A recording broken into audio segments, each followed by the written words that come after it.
అందరికీ నమస్కారం. నా పేరు రమ. వెల్కమ్ టు 'కథా Sudha by Rama'. Contract marriage. రచయిత తనూషా రెడ్డి గారు.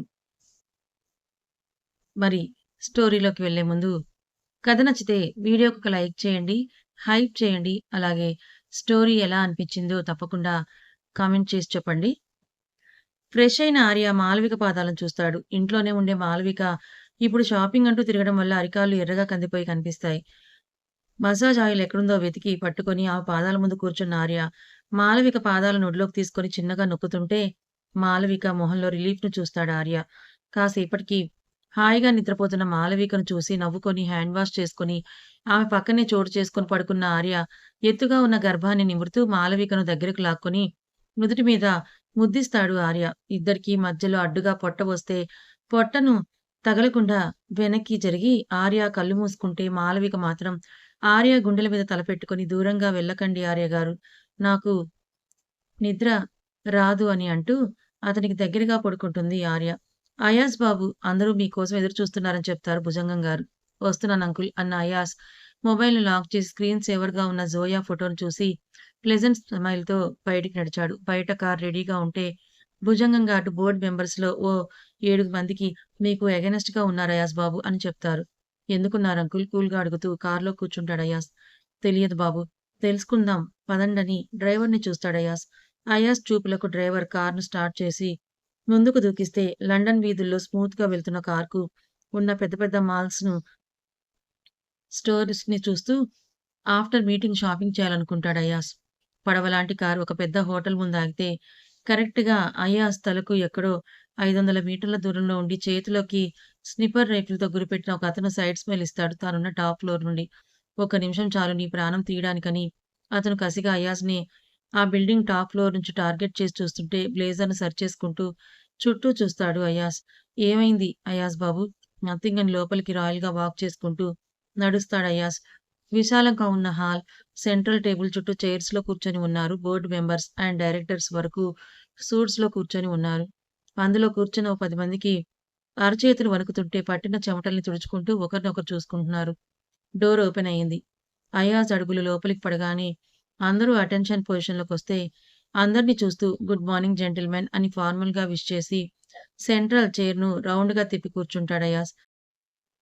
ఫార్మాలిటీ కోసం లేచి నిల్చున్న డైరెక్టర్స్, బోర్డ్ మెంబర్స్ అయాస్ కూర్చోగానే తమ చైర్స్‌లో కూర్చుంటారు. అర్జెంట్‌గా బోర్డ్ మీటింగ్ పెట్టాలని డ్యాడీ వరకు ప్రెషర్ తీసుకొని రావడానికి కారణాలేంటో తెలుసుకోవచ్చా అని యాటిట్యూడ్‌గా అందరిని చూస్తాడు అయాస్. అందరూ సర్దుకుంటే వాళ్ళలో నీళ్లు నములుతున్న కొంతమంది అంటే కంపెనీ కొన్ని కారణాల వల్ల నష్టాల బాటలో నడిచే అవకాశాలున్నాయని ముందు చూపుగా అందరం కూర్చొని డిస్కస్ చేసుకుంటే బెటర్ అని నసుకుతారు అందులో ఒకరు. ఆ కారణాలేంటో చెప్తారా మిస్టర్ శర్మాజీ? అది మీరు పర్సనల్ లైఫ్‌కి ఎక్కువ టైంనిస్తూ కంపెనీని పట్టించుకోవట్లేదని బోర్డ్ మెంబర్స్ అందరూ అసంతృప్తిగా ఉన్నారు సార్. అందుకే మీరు సీఈఓగా తప్పుకుంటే అతన్ని చురుగ్గా చూస్తాడు అయాస్. అతని గొంతు ఆటోమేటిక్‌గా మూగబోతే ఇంకెవరినైనా నేను సీఈఓగా ఉండడం వల్ల అబ్జెక్షన్ ఇదే అసంతృప్తి ఉందా? అని అడుగుతాడు అయాస్. వాళ్ళల్లో డబ్బుకు అమ్ముడుపోయిన బ్లాక్ షీప్స్ కూడా ఉండడంతో ఓ 10 చేతులు పైకి లేస్తాయి. సైడ్ స్మైల్ ఇచ్చిన అయాస్ వెల్ మీ అందరి ఒపీనియన్ కూడా ఇదేనా? అని సూటిగా చూస్తూ అడుగుతాడు అయాస్. ఆ 10 మందికి అయాస్ సీఈఓగా తప్పుకోవడమే కావాలి కాబట్టి అవును అని అన్నట్లుగా తల ఊపితే మిగతా వాళ్ళని చూస్తూ మరి మీ అభిప్రాయం ఏంటో కూడా చెప్పండని కూల్‌గా అంటాడు. మేము సమర్థించాం మిస్టర్ అయాజ్ ఖాన్. ఆల్‌మోస్ట్ 8 ఇయర్స్‌గా కంపెనీను చైర్మన్ సార్ తర్వాత సమర్థవంతంగా మీరే రాణిస్తున్నారు. మీరు సీఈఓగా బాధ్యతలు చేపట్టాకే కంపెనీ షేర్స్ ఎన్నడూ చూడని విధంగా పెరిగాయి. So, we not agree to stupid reasons అని వాళ్ళు నిర్మొహమాటంగా చెప్పేస్తారు. పైకి లేచిన అయాజ్ బ్లేజర్‌ని సర్దుకుంటూ ఈ కంపెనీ మా డాడ్ స్థాపించారు. నేను బిల్డ్ చేశాను. పర్సనల్ లైఫ్‌ను, ప్రొఫెషనల్ లైఫ్‌ను నేనెప్పుడూ కలిపి చూడలేదు. చూడను కూడా. మీరు కోరుకున్నట్టుగానే నేను నా పొజిషన్‌కు రిజైన్ చేస్తాను. బట్ మీ వల్ల కంపెనీకి ఏం లాభం చేకూరిందో చెప్పాలని స్థిరంగా అంటాడు అయాజ్. ఏం చెప్తారు అందరూ తేలుకొట్టిన దొంగల్లాగా సైలెంట్ అయిపోతే 10 మంది పేర్లను బ్రెయిన్‌లో నోట్ చేసుకుంటూ తనని దిగిపోమని చెప్పిన అతన్ని చూస్తూ మిస్టర్ శర్మ ఒకే కంపెనీలో పనిచేసే ఎంప్లాయీస్ నుండి directors, board members, chairman, CEO వరకు అందరూ కూడా ఒక ఫ్యామిలీ. కలిసి కష్టపడితేనే గ్రోత్ ఉంటుంది. మీతో నాకు ఏ ఆర్గ్యుమెంట్స్ లేవు. ఉన్నవి క్లియర్ చేసుకోవాలనుకుంటున్నాను. ప్లీజ్ కమ్ అని ఆ హాల్‌కు అటాచ్డ్‌గా ఉన్న రూమ్‌కి తీసుకొని వెళ్తాడు అయాస్. శర్మ మేకపోతు గాంభీర్యాన్ని చూపిస్తూ వెళ్తే డోర్ క్లోజ్ చేసిన అయాస్ చైర్‌లో అతనికి ఎదురుగా క్రాస్ లెగ్స్ వేసుకొని కూర్చొని "అబ్బోల్! ఎంత తీసుకున్నావు?" అని సీరియస్‌గా అడుగుతాడు అయాస్. "తీసుకోవడం ఏంటి? You you are talking rubbish mister Khan. నీకంటే పెద్దవాడిని. కంపెనీ కోసం చాలా కష్టపడ్డానని" అరుస్తాడతను. చెవి విదిలిస్తూ టేబుల్ మీద ట్యాప్ చేస్తాడు అరచేత్తో అయాస్. మరుక్షణం అప్పటిదాకా చీకట్లోనే కాపు కాస్తున్న 6 అడుగులకు పైనే ఉన్న ఒక నల్లటి ఆకారం ముందుకొస్తే శర్మ గుండె జారిపోతుంది. "బెన్, బాస్" అని బేస్ వాయిస్‌తో ఆకారం పలికితే "ఐ హేట్ సౌండ్ పొల్యూషన్. ఇతను నా కంపెనీలో పొల్యూషన్ పెంచుతున్నాడు. ఏంటో చూడని" పొగరుగా చెప్తాడు అయాస్. శర్మ చేతుల్ని వెనక్కి విరిచిపట్టుకున్న బెన్ అతని ఆర్తనాదాలను పలికిస్తే అయాస్ పెదవులు ఒక వైపుకి అందంగా సాగుతాయి. మిస్టర్ అయాస్ ఏంటిది? జస్టిస్ కోసం నోరు విప్పితే నీ బాడీగార్డ్‌తో కొట్టిస్తావా నన్ను? అని నొప్పి ఓర్చుకుంటూనే అరుస్తాడు శర్మ అనే అతను. First of all he is not my bodyguard. నా సెక్యూరిటీ మాత్రమే కాదు.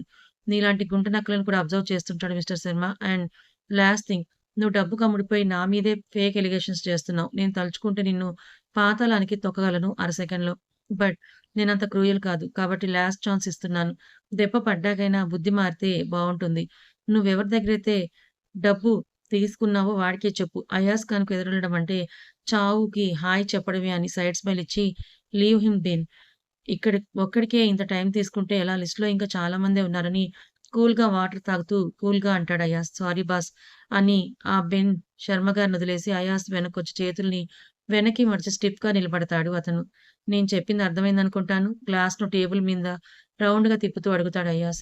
అర్థం కాలేదంటే దిక్కులేని వాళ్ళ ఆ మెక్సికోలోనే చావాల్సుంటుందని మిస్టర్ శర్మకు బాగా అర్థమవ్వడంతో తలదించుకొని బయటికి నడుస్తాడు. నలగని సూట్‌తో, చెదరని క్రాఫ్‌తో, తల పొగరుతో లోపలికి వెళ్ళిన మిస్టర్ శర్మ ఇప్పుడు కుంటుకుంటూ ఎర్రగా వాచిన చెంపకు చెయ్యి పెట్టుకొనొస్తుంటే, వెనకే వచ్చిన అయాస్‌ని చూస్తారు మిగతా మెంబర్స్. వెల్ శర్మ గారికి నా విషయంలో ఎలాంటి అసంతృప్తి లేదని ఆయనే స్వయంగా చెప్పారు. ఏమంటారు శర్మ గారు? అని అయాస్ స్మైల్‌తో అడిగితే, "హా! అవునవును మిస్టర్ అయాస్ ఖాన్. అయాజ్ ఖాన్ గారి మీద నాకు ఎటువంటి కంప్లెయింట్స్ లేవు. He is perfect for CEO seat" అని తడబడకుండా భయంతో చెప్పేస్తాడు అతను. ఇంకెవరికైనా అబ్జెక్షన్ ఉందా? శర్మ గారి ముఖం చూస్తేనే బాగా కోటింగ్ పడిందని మిగతా బ్లాక్ షీప్స్‌కి కూడా బాగా అర్థమవుతుంది కాబట్టి అందరూ తేలికొట్టిన దొంగల్లా గప్‌చుప్ అయిపోతారు.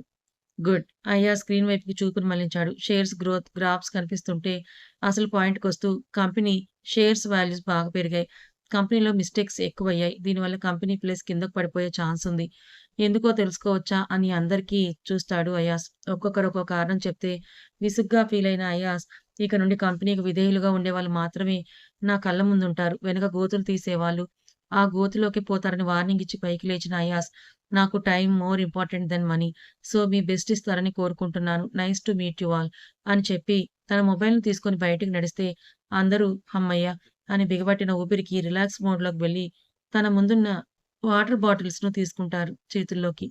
బాస్ అని తన వెనకే నడుస్తున్న బెన్‌ని చూసి ఓ 3 షార్తీలను చూపించిన అయాస్ జస్ట్ వార్నింగ్ ఇచ్చి భయపెట్టి వదిలేయి. భయానికి మించిన వెపన్ ఉండదు. వాళ్ళను మన దారిలోకి తెచ్చుకోవడానికని ఆగకుండా నడుస్తూ లిఫ్ట్ వైపు వెళ్తాడు అయాస్. ఓకే బాస్ ట్రస్ట్‌లో ఉంటానని వెనుతిరిగిన బెన్ మీతో మన సార్ ఒక మాట చెప్పమన్నారు. లోపలికొస్తారా అని హంబుల్‌గా ఆ ముగ్గురిని లోపలికి పిలిచి భయం ఎలా ఉంటుందో భయంకరంగా చూపిస్తారు. అందులో ఒకరు వుమెన్ అయి ఉండడంతో మేడం మీ హ్యాండ్ ఇస్తారా అని షేక్ హ్యాండ్ ఇచ్చినట్టు ఇచ్చి వేళ్ళను నలిపేసి ఆర్తనాదాలు పెట్టిస్తాడు బెన్.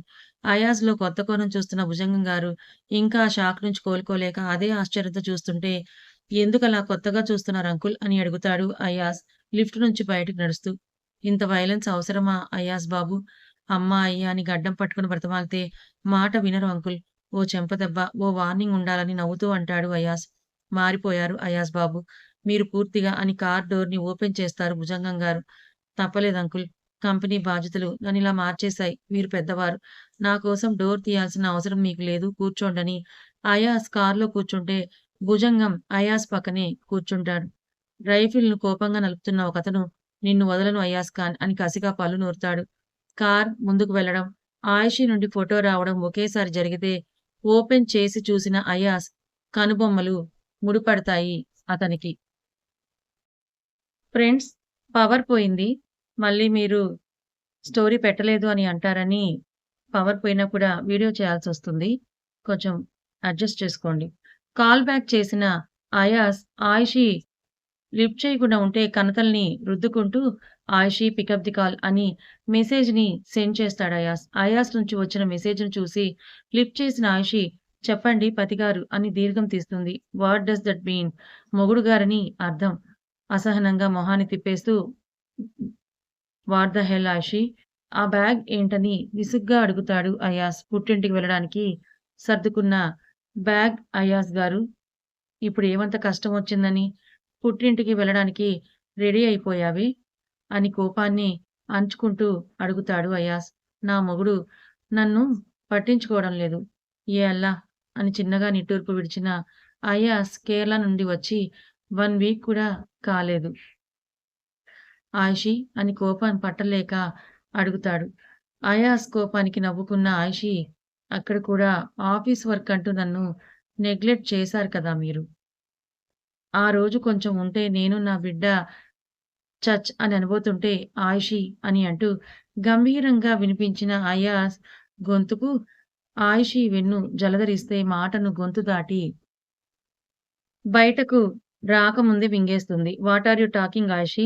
నా టైమంతా నీకు జోయాకే ఇచ్చాను. ఐ నో ఆ రోజు నేను కొంచెం వేరే టెన్షన్‌లో ఉండి నిన్ను గమనించలేదు. It's my fault.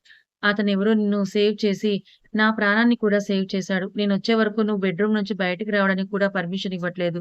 Mark my word అని సీరియస్‌గా చెప్తాడు అయాస్. మీరు నా మీద అరుస్తున్నారు మిస్టర్ ఖాన్. ఆయిషీ గొంతులో చేంజ్‌కు సారీ నిజంగా మీ మమ్మీ డ్యాడీను మిస్ అవుతున్నావా? అని నెమ్మదిగా అడుగుతాడు అయాస్. హ్మ్. మమ్మీ, డ్యాడీ వచ్చారు. అత్తయ్య, మామయ్యలతో కింద మాట్లాడుతున్నారు. జోయా కడుపులో ఉన్నప్పుడు కూడా ఇంటికి తీసుకొని వెళ్ళలేదు కదా! ఇప్పుడైనా తీసుకొని వెళ్తామని అత్తయ్యను మమ్మీ అడిగింది. అందుకు అత్తయ్య కూడా ఓకే చెప్పారని అయాస్ కోపం వస్తుందేమోనని భయపడుతూ చెప్తుంది ఆయిషి. వెళ్ళాలని డిసైడ్ అయ్యావా? ఆ! అత్తయ్య ఓకే చెప్పాక నేనిప్పుడు రానని చెప్తే మమ్మీ, డ్యాడీ ఫీలవుతారు మిస్టర్ ఖాన్. ఎలాగో మీరిక్కడ లేరుగా వెళ్ళనా మరి? ఆయిషి పేరెంట్స్‌కి కూడా ఉన్నది ఆయిషి ఒక్కతే. వాళ్ళకి కూడా కొన్ని ఆశలు కూతురి కోసం ఏదైనా చెయ్యాలన్న చిన్న చిన్న కోరికలుంటాయని ఒక్క నిమిషం ఆలోచించిన అయాస్ ఠీక్ హై అబ్ జాओ. I respect your parents opinion Aishi. మీ ఫ్యామిలీ కూడా కొన్ని పద్ధతులు ఉంటాయి కదా! నాకు వాటి గురించి ఐడియా లేదు. నా వైఫ్ అయినంత మాత్రాన నీకు రెస్ట్రిక్షన్స్ పెట్టలేను. ప్యాలెస్‌లో ఉన్నప్పుడు అయాజ్ ఖాన్ వైఫ్‌గా ఎలా ఉంటావో, అలాగే మీ ఇంటికి వెళ్ళాక జయవర్ధన్ గారి కూతురులా ఉండటంలో తప్పు లేదు. I call you back bye అని కాల్ కట్ చేస్తాడు అయాస్. కట్ అయిన కాల్‌కు మొబైల్‌ని చూస్తూ ఇంత అండర్‌స్టాండింగ్ ఏంటి ఈయనసలు? నేను బ్లాక్‌మెయిల్ చేసి వెళ్ళకు ఆయిషీ. నా బుజ్జి బంగారం అని బ్రతిమించుకోవాలని ప్లాన్ వేస్తే ఈయనేంటి వెళ్ళు అని పర్మిషన్ ఇచ్చాడని నిట్టూర్చి అయిష్టంగానే కిందకు నడుస్తుంది ఆయిషి. ఆయిషి నీకు అవసరమైనవి మాత్రమే ప్యాక్ చేసుకోవే. ముఖ్యంగా నీ మందులు మర్చిపోకని తల్లి చెప్తుంటే అన్నిటికి అయిష్టంగానే తలూపుతుంది ఆయిషి. వెళ్లి డ్రెస్ మార్చుకొని రెడీ అవ్వురా అని జయవర్ధన్ గారు చెప్తే, సరే నాన్న అని మళ్ళీ బెడ్‌రూమ్‌కి నడుస్తుంది ఆయిషి. జోయాని తీసుకొచ్చిన భాను త్వరగా వచ్చేయాలి సరేనా? అని చెప్తుంటే, నువ్వు కూడా రావచ్చు కదా భాను అని అడుగుతుంది యశోద. నేను కూడా మీతో పాటే వస్తే అమ్మి ఒక్కతే అవుతుంది అత్తయ్య. భయ్యా కోప్పడతారు. నెక్స్ట్ టైమ్ జరూర్ ఆऊँगी అత్తయ్య అని అంటుంది భాను. ఆలోపు ఆయుషి శారీ కట్టుకొని కిందకొస్తే బ్యాగ్ తీసుకున్న జయవర్ధన్ గారు ముందుకు నడిస్తే వెళ్ళొస్తానత్తయ్య అని అంటుంది ముభావంగా ఆయుషి. జాగ్రత్తగా ఉండు ఆయుషి. నీ కడుపులో పెరుగుతోంది. ఈ ఖాందాన్‌కు రాబోయే బుల్లి యువరాజు. బాగా తిని రెస్ట్ తీసుకో. అయాస్ వచ్చాక నేను చెప్తానులే అని అంటారు నజియా గారు. మరి నేను? మధ్యలోకొచ్చి నడుముని చేతులుంచుకొని మరీ అడుగుతుంది జోయ. నువ్వు యువరాణివే అని నజియా గారు నవ్వుతూ అంటే, నో దాదీమా! ఈ ప్యాలెస్‌కి నేను మాత్రమే ప్రిన్సెస్ అని యాటిట్యూడ్‌గా చెప్తుంది జోయ. అందరూ బుడ్డదాని కమాండింగ్‌కు నవ్వితే అమీర్ ఖాన్ గారికి కూడా చెప్పి భానుని చూసి అత్తయ్య జాగ్రత్త భాను అని అంటుంది. మా అమ్మీ గురించి నాకే జాగ్రత్త చెప్తున్నావేంటి బాబీ? భయ్యా వచ్చే వరకు ఫ్రీడమ్ నీకని భాను అంటే, మీ భయ్యాక వచ్చాక నాకు ఖచ్చితంగా మూడుతుందని జోయా కమ్ అని బయటకు నడుస్తుంది ఆయిషి. వెనకే నడిచిన నజియా గారు జోయా బుగ్గను ముద్దిచ్చి అల్లా దువా కరేగా మేరే సోనాకు అని అంటే తండ్రి, తాతయ్యలతో నమాజ్ అలవాటు ఉండడంతో ఆమీన్ అన్న జోయా తాత పక్కనే కారులో ఫ్రంట్ కెమెరా ముందు కూర్చుంటే వెనక ఆయిషి, యశోద కూర్చుంటారు. కారు ముందుకు కదిలితే తల్లి ఒడిలో తలపెట్టుకొని కళ్ళు మూసుకుంది ఆయిషి. కథ ఇంకా ఉంది. మరి ఆయిషి వెళ్ళటానికి ఇష్టం లేకపోయినా నజియా గారి బలవంతం మీద తల్లి కోసమని వెళ్తోంది. మరి అక్కడ ఏమైనా ఆయిషికి ప్రమాదం జరుగుతుందా? నిన్న ఒకరిద్దరు అడిగారు. అర్మాన్ అలా వచ్చి అతన్ని టచ్ చేసి వదిలేసారు. 'అర్మాన్' క్యారెక్టర్ ఏంటి అని. 'అర్మాన్' క్యారెక్టర్ ఏంటనేది కొంతమంది కరెక్ట్‌గానే గెస్ చేశారు. మరి కొంతమంది రాంగ్‌గా గెస్ చేశారు. మరి రాబోయే ఎపిసోడ్స్‌లో 'అర్మాన్' క్యారెక్టర్ ఏంటి? అతని వల్ల స్టోరీ ముందుకు వెళ్తుందా? ఆయిషాకి ఏమైనా ప్రమాదం ఉందా? అసలు అయాజ్ ఫ్యామిలీతో తనకి ఎలాంటి రిలేషన్ ఉంది? ఇవన్నీ నిజాలు బయటపడతాయి. మరి కథ నచ్చితే లైక్ చేయండి. సబ్స్క్రైబ్ చేసుకోండి. అండ్ మన మనసుకు కథ ఛానెల్‌కి ఇంకొక 60+ ఫాలోవర్స్ అవ్వాలి. ఛానెల్ లింక్ అనేది మన కమ్యూనిటీ ట్యాబ్‌లో ఆల్రెడీ ఉంది. ఎవరైనా సబ్స్క్రైబ్ చేసుకోకపోతే సబ్స్క్రైబ్ చేసుకొని సపోర్ట్ చేయండి. Thank you so much.